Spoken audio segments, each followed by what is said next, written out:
Bom dia a todos. Vamos dar início a mais uma discussão de caso clínico. Quem vai iniciar hoje é o Lucas. Bora lá. Boa aula, galera.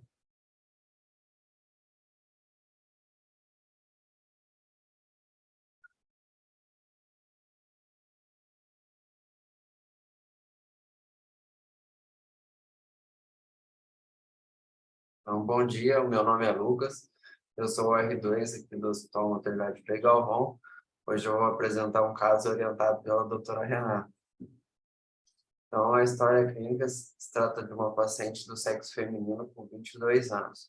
A paciente com quadro de dor em região epigástrica e hipocôndrio direito. Então, foi solicitado um ultrassom de abdômen superior.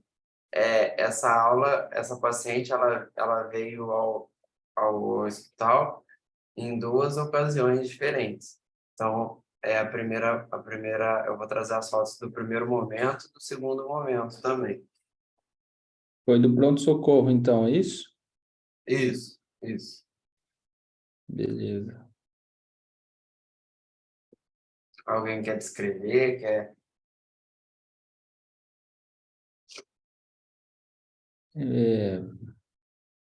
Bom, parece, né, foto da vesícula biliar,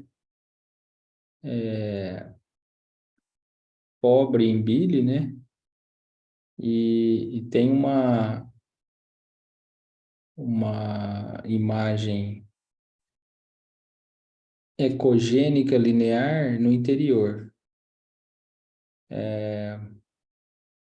Parece que está tomada por microcálculo, né? Parece até ter uma sombra.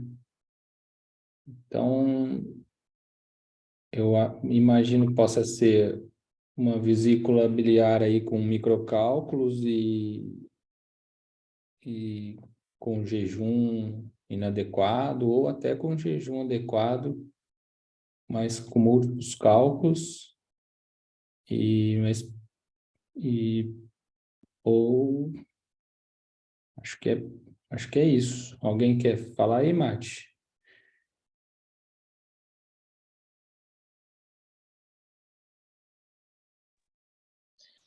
Eu acho que pode ser isso também. A outra hipótese seria uma vesícula biliar esclerotrófica, né, ou em porcelana, mas geralmente a gente não conseguiria ver essas duas faixas ecogênicas, né? Geralmente a gente vê só uma faixa ecogênica, que é a da própria vesícula calcificada, né? E depois uma sombra acústica atrás. Então, é Isso, isso que eu penso mais numa vesícula repleta por cálculos. isso. Provavelmente microcálculos até, porque faz tipo uns chanfradinhos aí em cima na linha ecogênica de baixo, né? Eu pensaria nisso. Exato. Ele ter deixado essa imagem aí, eu imagino que ele quis dizer isso, né? Que a parede da vesícula tá boa, né? E o que faz a sombra é o conteúdo, no interior dela, né? Não a esclerotrófica, ela não teria essa linha branca de cima, né? Sabe? Seria só essa imagem branca de baixo dando sombra, né? Então, beleza. Até agora tem uma hipótese de múltiplos cálculos na vesícula biliar e o diferencial é vesícula esclerotrófica. Mais alguma? Tem outra imagem, acho que ajuda a falar em múltiplos cálculos, pobre em bile e múltiplos cálculos, parede parece estar fina. Tem mais imagem, Lucas? Sim. Na imagem anterior, perto do infundíbulo, dá a impressão que você vê a margem de baixo da parede, tá vendo? Uhum. Então isso também Faz- fala a favor de ser um conteúdo ali. Talvez uma bile tumefacta também, né, que formou esse conteúdo, acho que é um diferencial. Tem mais imagem, Lucas? Sim. Então, no caso, a vesícula biliar estava em Ô, Lucas, Oi? Faz um grande favor para mim, cara. Volta no primeiro slide que aparece seu nome, que eu não consegui dar o print aqui, que o programa que eu uso aqui estava travando.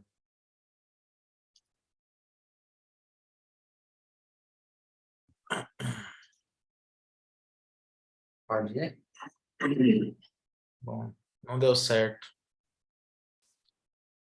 Comand Shift 4, né? Eu já mando aí, cara. Pode ir, já manda aí. Vai, pode ir. Desculpa. Então, a vesícula biliar hipodistendida de aspecto dificulta a avaliação de suas paredes e seu conteúdo, observando a imagem hiperecogênica produtora de sombra acústica posterior da topografia da vesícula, formando o complexo parede-eco-sombra. Aí, eu queria trazer mesmo nessa aula a diferença do complexo parede-eco-sombra com a vesícula em porcelana, que foi basicamente o que o Mati falou aí nos comentários. Aí, no segundo momento, a paciente já veio com a vesícula mais estendida, então dá para ver os microcálculos certinho. Essa aqui as fotos têm 2 semanas de intervalo de tempo. Boa. Então, Muito o sinal parede ecossombra.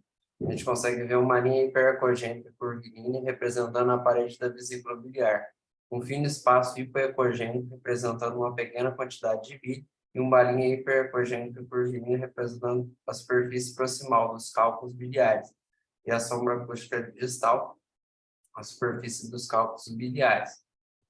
Então, essa imagem aqui é bem ilustrativa do que acontece.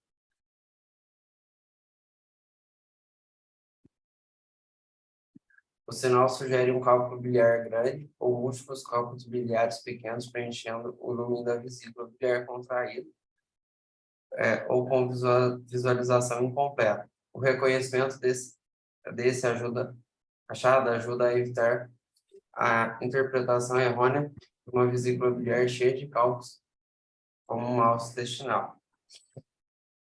E aqui o diagnóstico diferencial, eu trouxe a radiografia, a tomografia e a imagem do ultrassom, que é a vesícula em porcelana, que refere-se a uma extensa incrustação de cálculo na parede da vesícula biliar. Geralmente é um achado incidental em várias modalidades de imagem diferentes.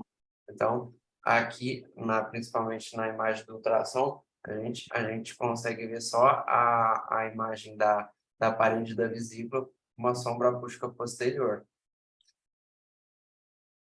E aqui eu trouxe as duas para a gente conseguir comparar. E aqui na visão sagital da vesícula biliar, demonstrando os 6 componentes do sinal. A parede é vista como uma linha congênica fina e lisa, seta amarela.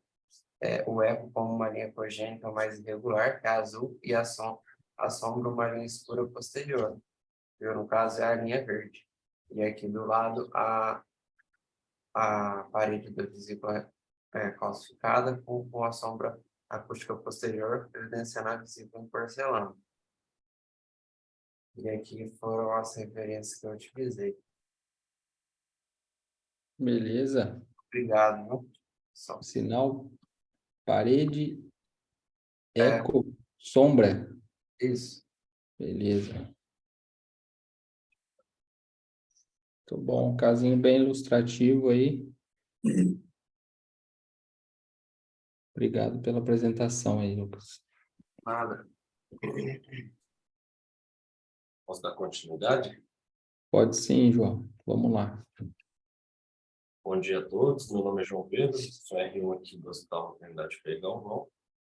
Eu vou apresentar um caso hoje orientado pelo Dr. Cecílio. Hoje ele não vai estar presente conosco, mas a aula está aí. Então, o primeiro caso Está de férias também. Está de férias, o pessoal está tirando férias. férias. O primeiro caso é de um paciente do sexo masculino de 12 anos, que relatava dor em calcanhar direito. Aí, primeiramente, foi solicitado um raio-x para ele.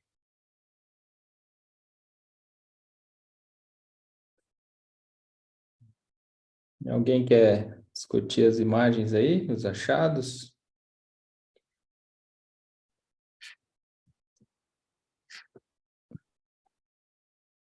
Parece que Vou falar, Mati. tem um aumento da densidade ali da apófise do calcânio, né? Eu não sei, não lembro se você falou se o paciente tinha dor ou não. Isso, dor no calcanhar direito, isso mesmo. E qual a idade mesmo? Desculpa. 12 anos, sexo masculino. 12 anos. Eu pensaria numa apofisite aí do calcânio, né? Que é dos epônimos lá, aquela de Sever, eu acho, se eu não me engano. Acho que eu Tem pensaria mais nisso. imagens? Tem mais imagem, ou... João? Imagem não, mas tem um segundo caso que a gente trouxe uma ressonância. É um Então caso vai. bem parecido também, porque é do sexo masculino, 12 anos, e relatava dor no tornozelo esquerdo. Aí foi solicitada uma ressonância magnética com os cilindros achados.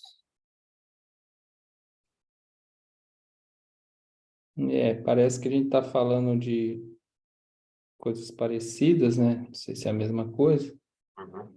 mas tem ali na sequência T2 concentração de gordura, né? FAT7, tem uma área de edema envolvendo a apófise e o calcânio.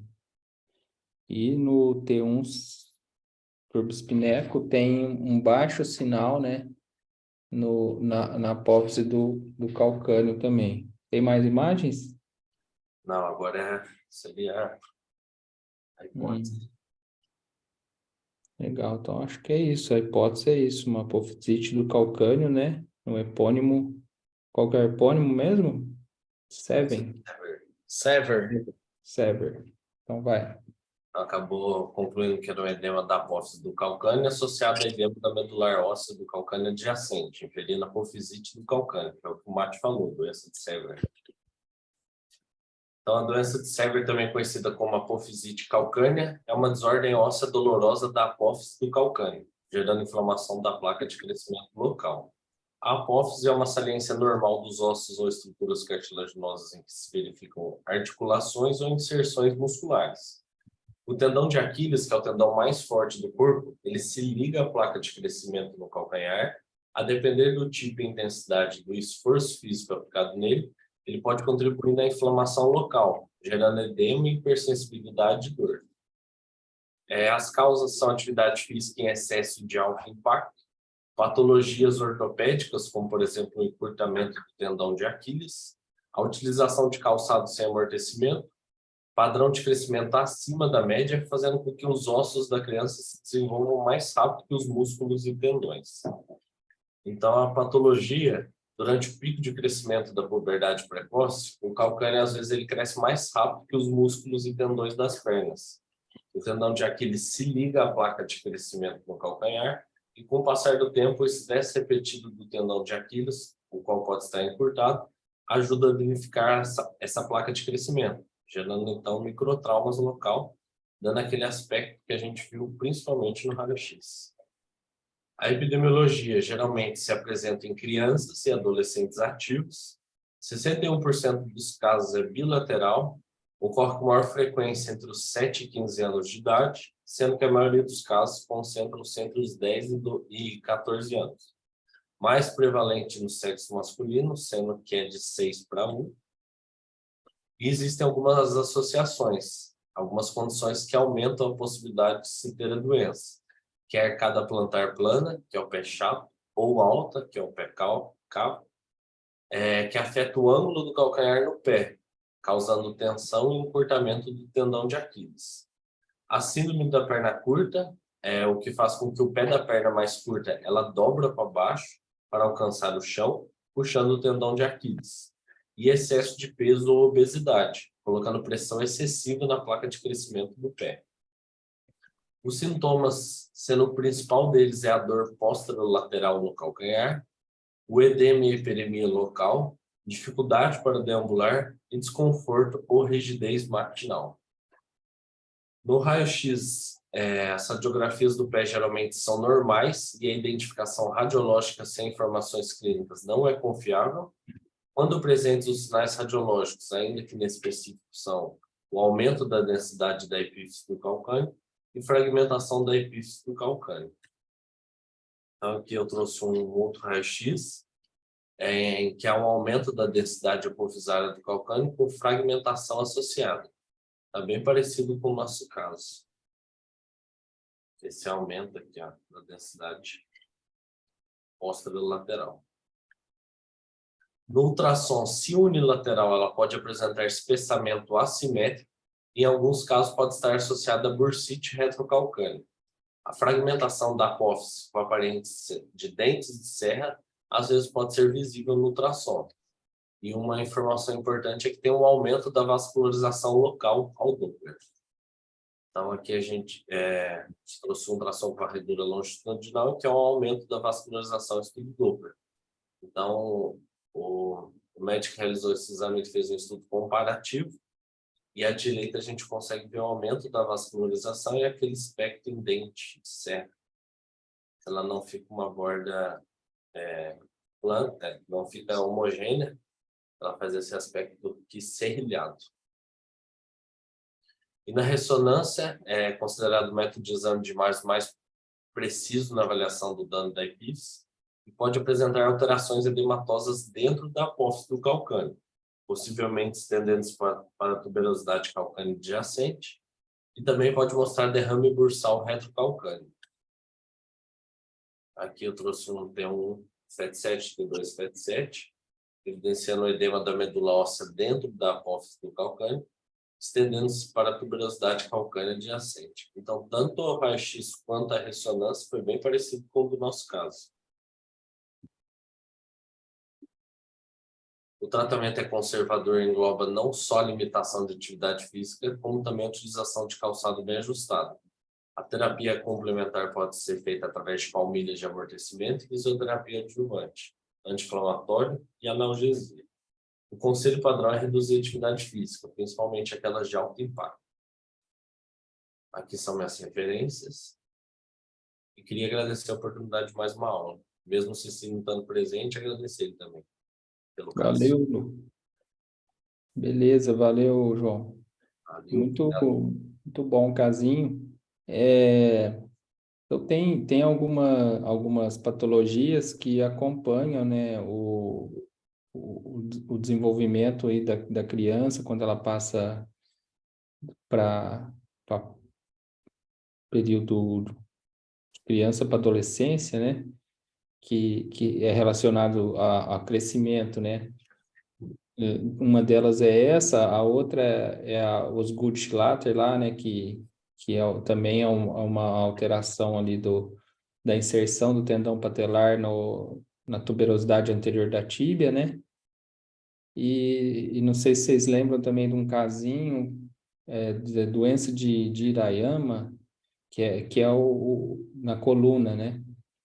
É uma doença em que uma das causas aventadas é essa desproporção entre o crescimento ósseo, né, e o desenvolvimento da medula.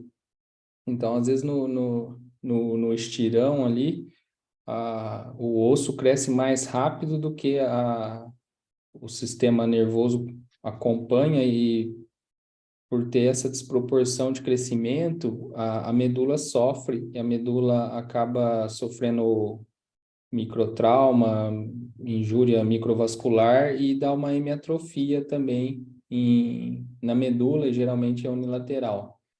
Pode ser também relacionada à flexão, né, flexão crônica aí, de posição do adolescente. Então, fazer esse link aí e guardar essas doenças que podem estar relacionadas a um desenvolvimento rápido aí que acontece na adolescência. Beleza? Obrigado. Dá uma olhadinha depois, doença de Hirayama, o Lucas e o Alan já conhecem essa patologia, viu, João? Depois você dá uma olhada também. É Iraema? Hirayama com H. Tá. Obrigado. Valeu.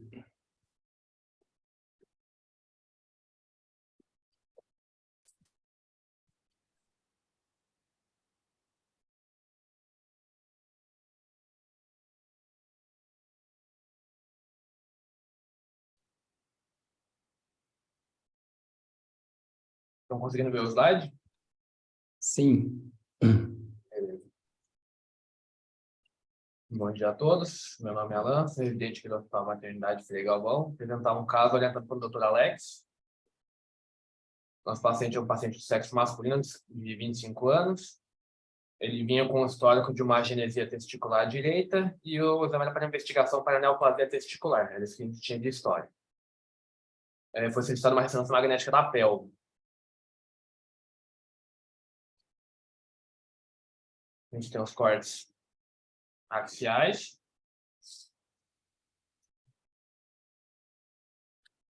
Em T2.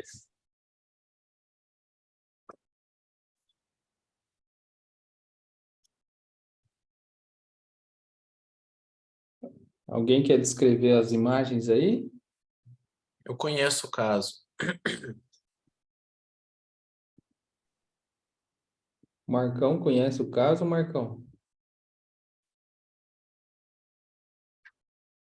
Não conheço, Tomás. Eu estou dirigindo aqui, mas vamos lá. Parece que o canal inguinal ali direito está vazio, né? Uhum. À esquerda tem o canal inguinal, parece que tem as estruturas do pedículo. Essas imagens mais baixas, não consigo ver nenhuma alteração aí. Pelo menos aqui a princípio. Só vejo a bolsa vazia. Tem mais imagem? Achou o testículo aí, Alan? Não dá para ver o testículo. Não dá para ver o testículo. Tem mais A imagem. princípio Tem não. mais imagem. Aí tem um FET7 pré e pós. Um pouco mexido, mas também acredito que não. Não sei se aí você quis mostrar a vesícula seminal, parece que tem uma simetria da vesícula seminal. A gente não consegue a vesícula seminal, Parece ter um testículo pequeno real. real. Isso. Para achar testículo, eu gosto muito da sequência de difusão. Ela não é uma sequência bonita, mas o testículo ele tende a fazer um hipersinal na difusão. Você tem alguma imagem de difusão aí? Não. Eu não trouxe difusão. Mas são essas duas aqui. Sagital T2.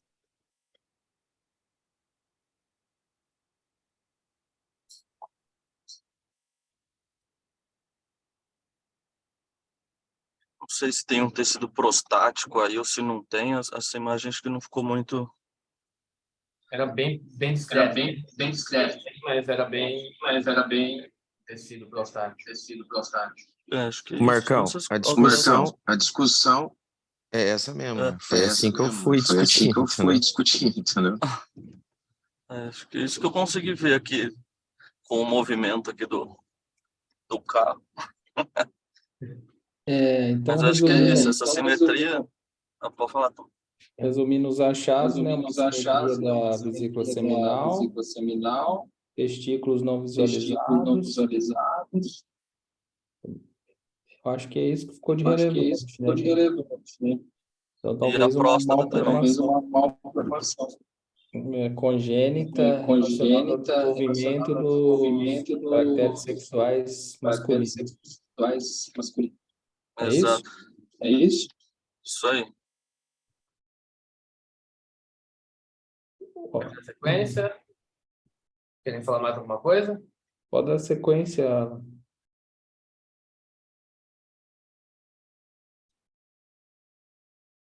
Bom, de resumo dos achados, a gente viu um pênis acentuadamente de dimensões reduzidas. Então mostra para nós isso aí que eu não percebi isso aí, cara. Eu não estava olhando. Esse corte mais baixo, a gente consegue ver, tá vendo? Ó? Aqui, no corte mais baixo, a gente não consegue... Só um segundinho. Aqui, pulei. Tá vendo? A gente não consegue ver a parte externa. Ver continuidade, né? A gente não consegue ver continuidade. Sobe um para ver, o Alan, sobe uma imagem. Tem uma imagem, ó, que eu acho que não pegou, A gente só vê a glande exteriorizada. Tem um sagital que É isso que eu ia perguntar, se tinha algum sagital mostrando. Ali, ó. Uhum.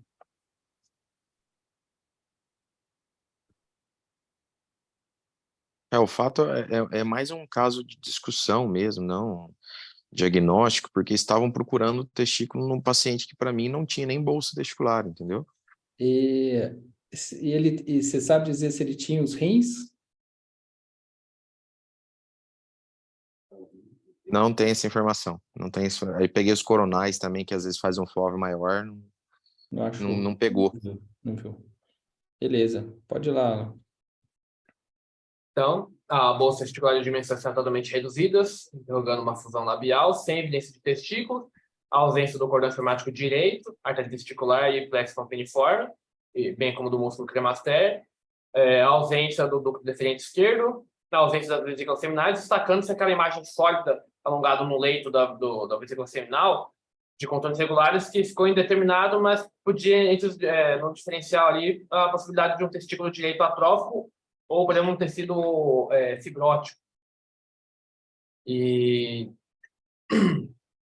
como a gente deixou essa parte descrita, e a próstata de dimensões reduzidas com a morfologia e contornos normais. E de impressão ficou com machados descritos no corpo do laudo, sugerindo o hipogonadismo primário, conveniente com relação com dados laboratoriais e cariótipo para o ajuste do clínico. Eu vou falar um pouquinho só de hipogonadismo masculino, uma revisãozinha rápida. Ele pode resultar de um hipogonadismo primário ou secundário, normalmente o secundário decorrente de uma alteração do eixo hipotálamo hipofisário. Ambos podem ser congênitos ou adquiridos. O hipogonadismo primário envolve a capacidade dos testículos responderem ao FSH e ao LH. O hipogonadismo secundário é a falha do hipotálamo em produzir os hormônios liberadores de gonadotrofina, como no hipogonadismo hipogonadotrófico, idiopático, ou da hipófise em produzir FSH e LH suficientes. Normalmente as causas do hipogonadismo primário a gente tem principalmente a síndrome de Klinefelter, tem a anortia bilateral, a criptorquidia, a plasia das células de Leydig, os defeitos enzimáticos da síntese de testosterona, a sensibilidade androgênica e a síndrome de Noonan. São algumas das causas. Vou falar um pouquinho da síndrome de Klinefelter, que é uma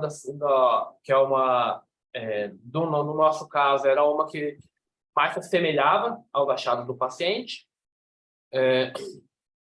É que ela é uma anomalia cromossômica sexual, que na maioria dos casos é caracterizada por 47 cromossomos em vez de 46, é o cariótipo 47XXY. De apresentação, normalmente os testículos são normais antes da puberdade, pequenos após a puberdade, há uma espermatogênese ausente, os rins podem estar simetricamente aumentados com pequenos cistos, uma ginecomastia pós-puberdade, no caso não tinha na história, mas a gente ficou sabendo posteriormente, o paciente tinha uma ginecomastia, então uma coisa que também podia falar a favor de Klinefelter, pelos faciais e axilares esparsos, a quilinodactilia, que a gente tem na imagem aqui, que é essa curvatura no quinto dedo, a estatura alta, os ombros estreitos, quadris largos, a deficiência androgênica, são alguns dos achados. No caso desse tratamento, o reconhecimento precoce, o tratamento hormonal pode melhorar a qualidade de vida e prevenir as complicações graves, e a reposição de testosterona principalmente para a deficiência androgênica, mas não melhora a infertilidade. Temos a criptorquidia, que refere-se à ausência do testículo ou testículos no saco escrotal, pode se referir-se a um testículo não descido, testículo ectópico ou testículo atrófico ou ausente. A localização correta do testículo é essencial porque o manejo cirúrgico varia de acordo com a localização. Aqui só trouxe uma imagem do testículo na região inguinal na tomografia, para ilustrar. Uma outra é a síndrome de insensibilidade androgênica, que também é conhecida como a síndrome de fenilização testicular, que resulta da resistência dos órgãos aos andrógenos, particularmente a testosterona, e ela pode ser completa ou incompleta com os achados de imagem variáveis. Aqui a gente tem o caso mostrando como um paciente, tem os testículos atróficos, que a gente consegue ver aqui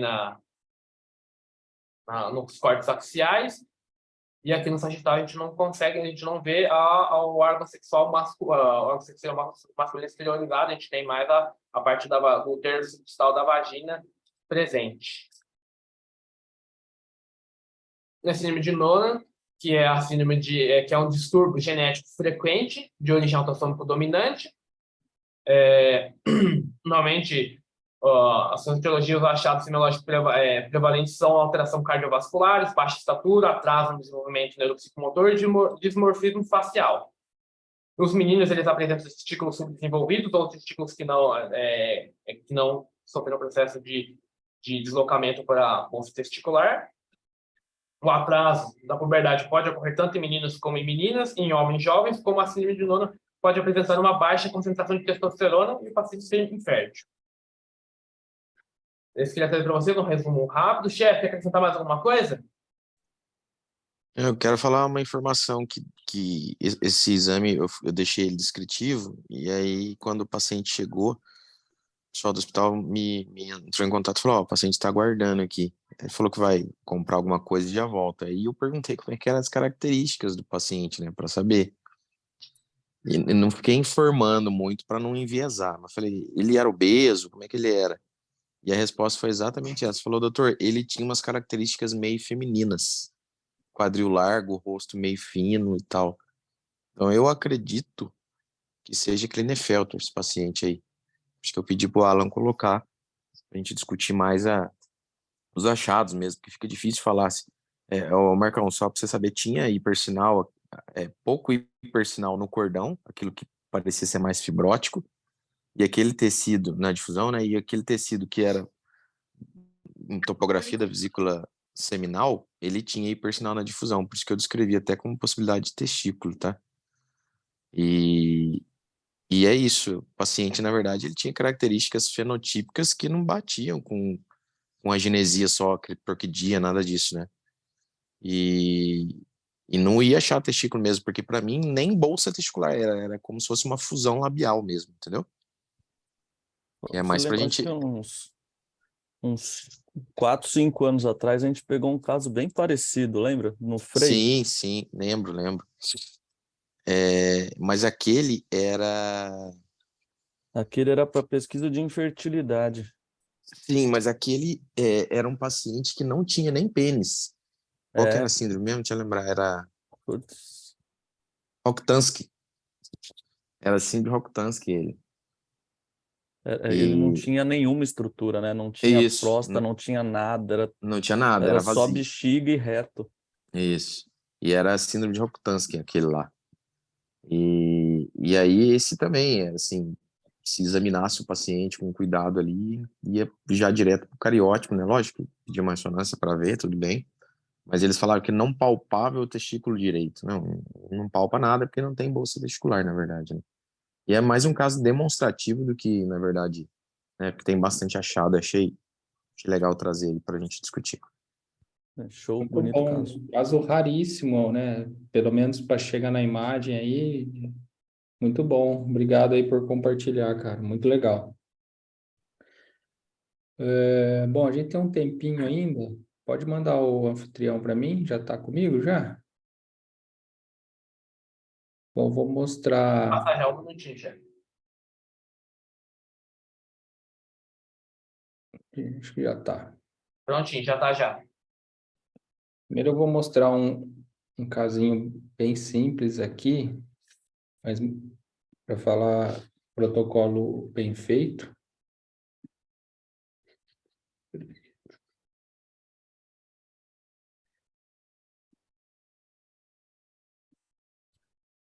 Então, aqui é um paciente já de 49 anos. Vocês estão vendo o Sagital T1, né? Sim, Paciente já de 49 anos que veio com uma história já de epilepsia de longa data, tá?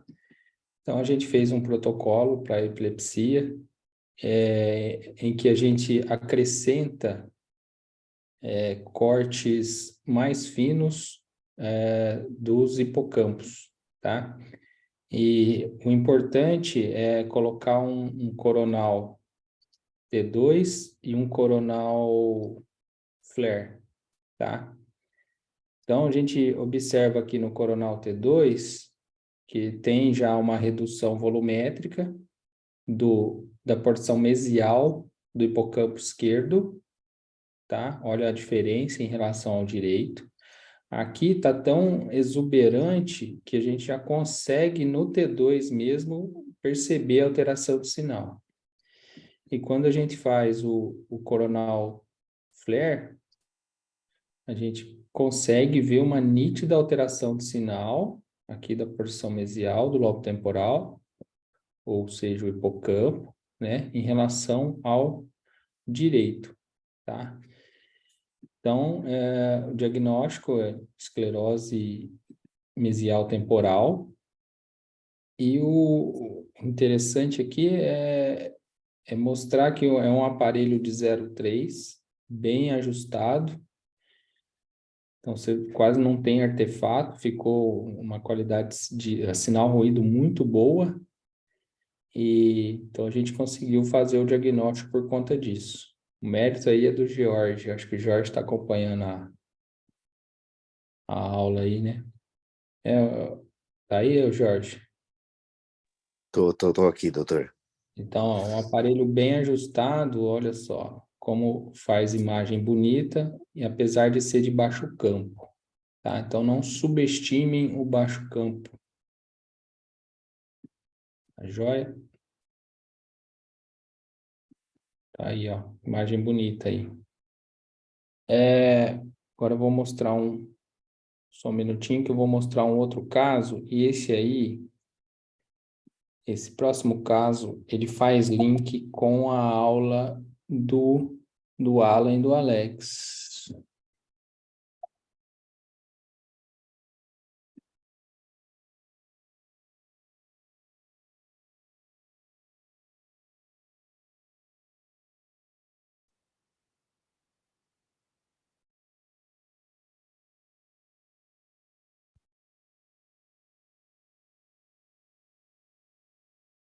Só preciso achar o caso aqui.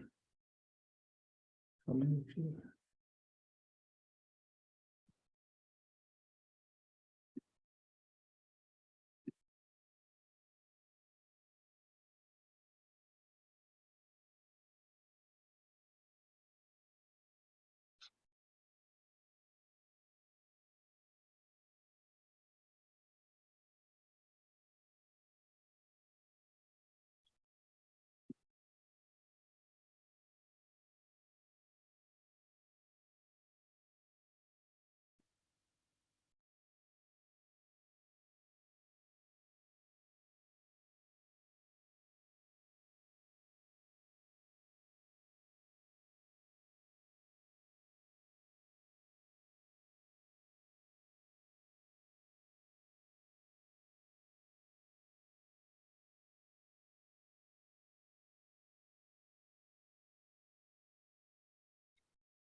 Não estou achando o caso.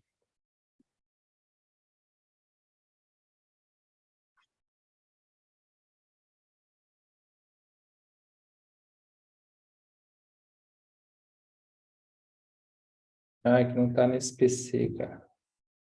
Semana que vem eu trago para vocês uma ressonância fetal. Eu vou ter que passar para esse computador aqui.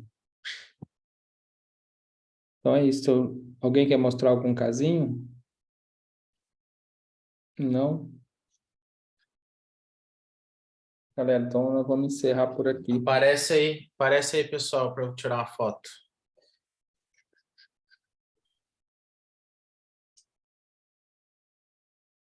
Beleza? Quem é de aparecer, já apareceu?